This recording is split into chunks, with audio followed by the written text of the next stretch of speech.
Remenke v Dubrovniku. Cvetoče velikonočno jajce povezanosti.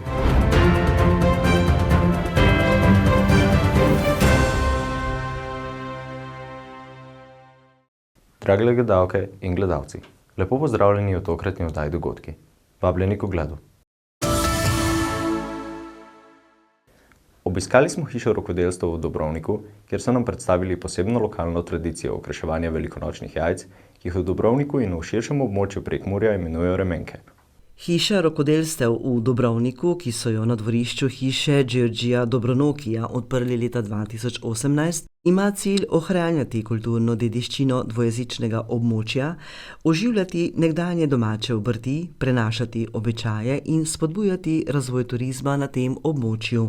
V Dubrovniku ohranjajo posebno lokalno tradicijo okraševanja velikonočnih jajc, ki jih v tem delu Prekmurja imenujejo remenke. Gre za izdelavo pirhov z uporabo tradicionalne batik voskane tehnike. Ta tradicija predstavlja pomemben del kulturne identitete Prekmurja in madžarske narodne skupnosti v tem območju. Pa poglejmo, kako poteka izdelovanje remenk, torej velikonočnih jajc v tradicionalni batik voskani tehniki. Najprej začnemo, da jajce izpihamo. Imamo eno tako posebno pumpico in potem en sveder in s svedrom zvrtamo luknjo, kot vidimo, tu ima jajce eno luknjico, zvrtamo in potem s tisto pumpico v bistvu izpihamo, izpumpamo jajce, potem pa operemo, to pa tudi s to pumpico potem vbrizgamo vodo, malo tako stresemo in izpumpamo spet vodo, potem se jajce mora posušiti. In potem nekje drugi dan lahko začnemo risati in sicer rabimo čebelji vosek, to je v takih listih, čebelji vosek, potem tako pisalko še rabimo in pa seveda potem jajce. Zdaj, kot tu vidite, pisalko moramo segreti pri sveči, najprej malo dalj časa, da se pisalka segreje, potem pa napolnimo pisalko z voskom. To pa potem storimo tako, da odtrgamo en delček, pa eno kroglico naredimo malo in vstavimo v pisalko. Ali pa lahko polnimo tudi tako, da pač tu potegnemo in vosek steče v pisalko. No, in ko imamo pisalko z voskom, potem pa gremo risati. Najprej pri naših vzorcih gremo te glavne črte, razdelimo jajce na polovico, potem na četrtinke in še na osminke, recimo pri tem zajčjem ušesu. In nato gremo v te ploskve risati motiv. Tako da to je potem ta prva faza. Potem tu imamo barvo, to je barva za jajca v prahu je, in sicer hladno barvamo. Moramo najprej segreti, prevreti destilirano vodo, potem damo ta prah not in pa žlico kisa in to malo zmešamo, pa počakamo, da se razhladi in potem barvamo. In po barvanju postane potem jajce takole. Prej je bilo tako, zdaj pa je rdeče. No, in naslednji korak je, ko hočemo, da kar bo ostalo rdeče, ne. Ker na koncu vidimo, da bo črno rdeče. Te ploskve vse moramo prekriti z voskom. Zdaj recimo tu te vzorce, te zajčja ušeska, prekrijemo z voskom in potem damo v črno barvo. Črno barvo tudi isto pripravimo kot rdeče, hladno barvamo in dobimo tole jajce. Tako črno in na koncu še potem do končnega izdelka rabimo še vosek raztopiti. To pa pomeni, da ali s sušilcem za lase ali damo v mikrovalovno pečico, v en krožnik ali pa recimo v pečico in vosek se raztopi, z eno krpo obrišemo in dobimo tale končni izdelek. V Dubrovniku obstaja tudi tehnika jedkanja jajc, ki je ena izmed tradicionalnih metod okraševanja velikonočnih jajc. Je pa tudi ena tehnika, ko pa jedkamo. To pa pomeni, da isto narišemo z voskom vzorec, samo potem ne damo jajce v barvo, ampak v kis. V kis in potem kis razžre lupino in postane vedno bolj belo, ne. In recimo zdaj, če tu pokažem, ta najbolj temna črta je potem barva jajca, potem drugi postopek je, ko vzamemo dol, že barva je malo svetlejša, tretji pa je potem, ko postane belo, ne. Tako da to je tudi ena posebnost, lahko pa tudi kombiniramo seveda, tako da barvamo in potem jedkamo. Na remenkah so vidni različni vzorci dekoriranja. Različni vzorci so, ti naši dobrovniški so ponavadi vzeti iz narave, to pomeni, da kaki listi, potem te mačice, iglice od smreke, potem kake rožice, te so potem tako značilni vzorci, barva je pa seveda potem ta črno-rdeča, ne. Drugače pa ta tehnika je podobna kot v Beli krajini tudi poznajo, ne, samo toliko, da mi imamo drugačne vzorce.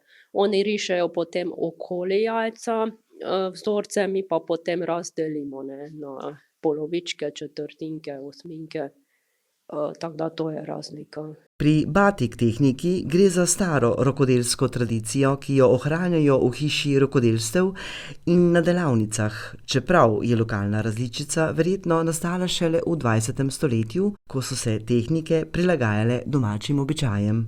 To pa že naše prababice so barvali to, nekoč seveda ni bilo takih pisalk, kot sem pokazala, pa teh barv.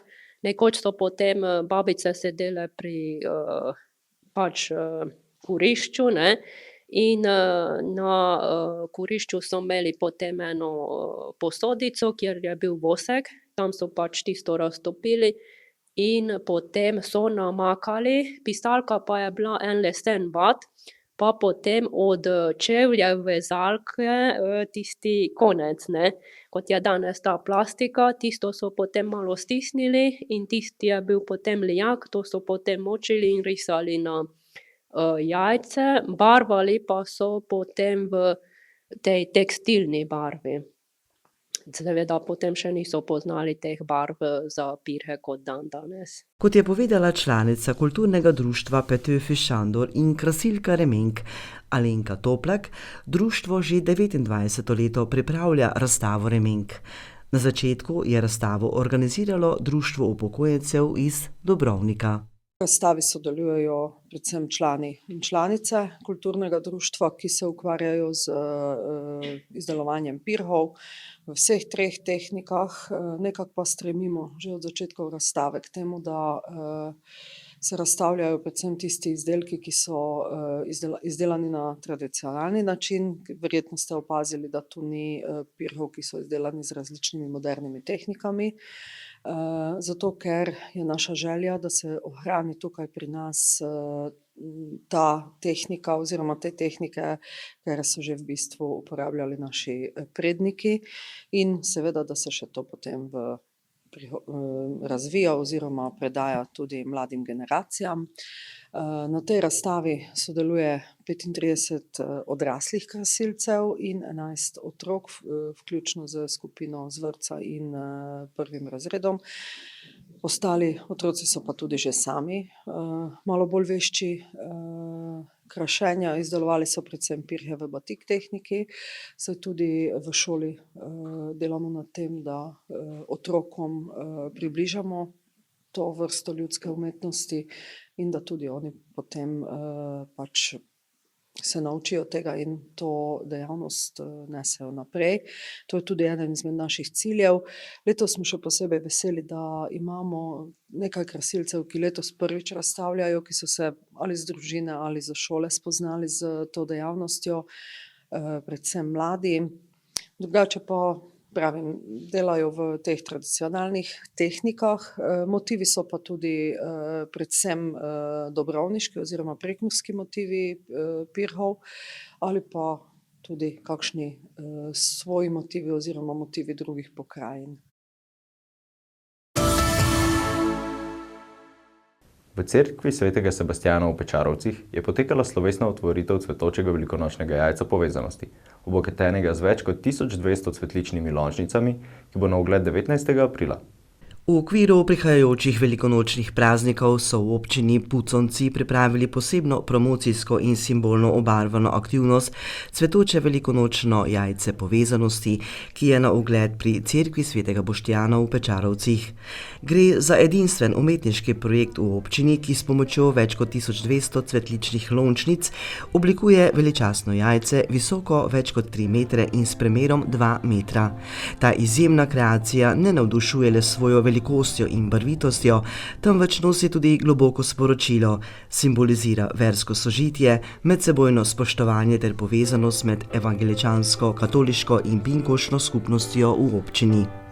Moram povedati, da je tukaj na tem področju v vsakdanjem življenju že tako ali tako, hvala Bogu, veliko povezanosti, sodelovanja, saj živimo na istem kraju, se srečujemo, skupaj praznujemo, skupaj tudi včasih žalujemo, drugi zopet rešujemo razne preizkušnje, predvsem v zadnjem času vremenskih neprilik.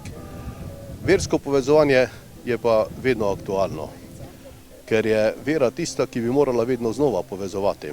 Sploh vera naš kristijanov, ki nas uči, da smo bratje in sestre v Kristusu in s koraki počasi se tudi na tem področju, hvala Bogu, dogajajo velike in pa pomembne stvari, kar se tiče medsebojnega sodelovanja, povezanosti, pa tudi simbol cvetočega velikonočnega jajca lansko leto v Bodonski cerkvi, letos tukaj pred našo cerkvijo, prihodnjo nedeljo pa pred binkošno cerkvijo.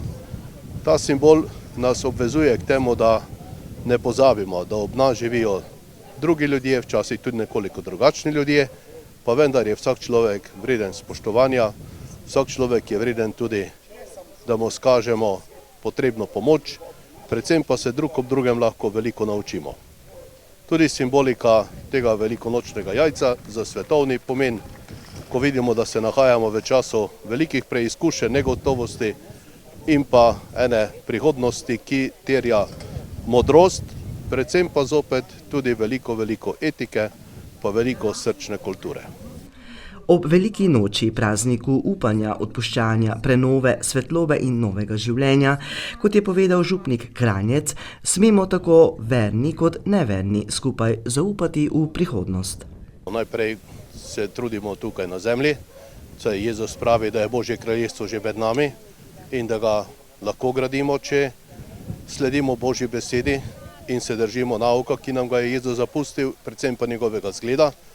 Seveda pa preko praga tega zemeljskega upamo in tudi verujemo, da bomo dospeli tja, kjer pa je naš pravi pa večni dom. Medsebojna povezanost, sodelovanje in sožitje verskih skupnosti ter občine so izjemno pomembni za skupno dobro, razumevanje in trdno prihodnost vseh, je poudaril župan Kamenšek. Če govorimo o neki uspešni zgodbi lokalnih skupnosti, je najpomembneje to, da dihamo z enimi pljuči, da sledimo istim ciljem, ne glede na prepričanja, ne glede na veroizpoved in ne glede na svetovne nazore in poglede. Najpomembneje je to, da spoštujemo najprej samega sebe in potem sočloveka. Torej, nekako tudi to cvetoče velikonočno jajce, naša velikanka, simbolizira ravno to, da različnost povezana v celoto tvori nekaj posebnega, nekaj unikatnega, nekaj več. Razvoj ideje velikonočnega jajca povezanosti izvira iz razvojnega zavoda občine Puconci, pri čemer gre za lokalni, umetniški in skupnostni projekt, ki povezuje prebivalce in ustvarja praznično velikonočno vzdušje. Razvojni zavod občine Puconci z sodelavcami in pa bivšo direktorico gospod Flegar so v lanskem letu na podlagi idej, ki so mogoče tudi prihajale iz tujine, razvili idejo jajca povezanosti. Ker ta ideja sovpada z velikonočnim obdobjem in krasi obe, oziroma vse naše 3 veroizpovedi, povezuje predvsem ta versko sožitje v naši občini in prikazuje eno vrsto možnosti sobivanja različnih idej, veroizpovedi in pa predvsem ljudi. Povezovanje med različnimi skupnostmi za razvoj je v občini ključnega pomena, je dodal direktor Špilak. Tako pri nas, kot pa mislim, da to primanjkuje tudi v celotnem svetu. Tako da to dokazuje, da ljudje, kjer je volja, tudi najdejo pot za povezovanje in to nas v občini tudi krasi. Kot je povedal evangeličanski duhovnik Simon Sever, jih veseli, ne glede na veroizpoved, da so se tudi letos spet zbrali v predprazničnem velikonočnem času. Ob tem je še izpostavil pomen skupnega združevanja in medsebojnega povezovanja. Tukaj na sosednjem hribu v Pečarovcih prejšnje leto smo gostili dogodek pri nas, premierno prvič v Bodoncih. Letos smo tukaj. In prepričan sem, da nas bo ta cvetlična umetnina v teh praznikih pa tudi sicer še bolj povezala, pa da bomo to sporočilnost, ki ga nosi cvetlična umetnina, torej povezovanje, združevanje, oziroma, če povem malo krščansko, biti eno telo, da bomo nekako vsa ta sporočila znali prenesti v predvsem ena ožja okolja, torej še najbolj v naše družine, v žarišča, v ognjišča, kjer je nekako to sporočilo tisto, ki je bistveno za sožitje, bistveno za en mir, za eno harmonijo. In prepričan sem, da nas bo potem tudi v času po praznikih, da bomo nekako znali, vedeli, hoteli s tem sporočilom potovati tudi naprej. Pa kot rad večkrat omenim, naj se delijo, kjer se delijo, mi se pa dajmo združevati, dajmo se povezovati. Bodimo, tako kot je to povedal že lepo, če povem malo pobožno, Jezus, bodimo eno telo. Več o pomenu tega dogodka za Binkošno cerkev Vadarci nam je povedal binkošni pastor cerkve Anton Sukič. Pa dejansko je to nekaj, kar nas že mnogo let seveda združuje, povezuje. Nenazadnje tukaj živimo, tukaj seveda potem avtomatsko sobivamo in nenazadnje je to nekaj, kar želimo tudi ljudem sporočiti. Danes začnemo tako rekoč uradno z velikim petkom, z veliko nočjo. Nenazadnje na današnji dan tako rekoč se Jezus pripravlja na ta velik dogodek, ki je zaznamoval celotno človeštvo. In v tem trenutku želim izkoristiti to priložnost, da tudi vse nas nagovorim k tej povezanosti, namreč križ je tisto, kar je povezalo nas. Križ je tisto, kar nas danes še povezuje v teh vseh naših veroizpovedih in kristjani smo in krščanstvo povezuje križ, vstali Jezus Kristus. In to nas veseli, da lahko skupaj razmišljamo v tem kontekstu. Tukaj za mano je le neka simbolika, ampak bistvo velike noči je križ in Kristus vstali Gospod. Barvito velikonočno jajce in križ Jezusa Kristusa nas tako opominjata na novo življenje, upanje in medsebojno povezanost, ter nas hkrati vabita, da živimo v spoštovanju, strpnosti in duhovni bližini drug do drugega. Drage gledalke in gledalci, želimo vam lepe velikonočne praznike. Praznik velike noči naj vam prinese mir v srca, toplino v domove in upanje za prihodnost.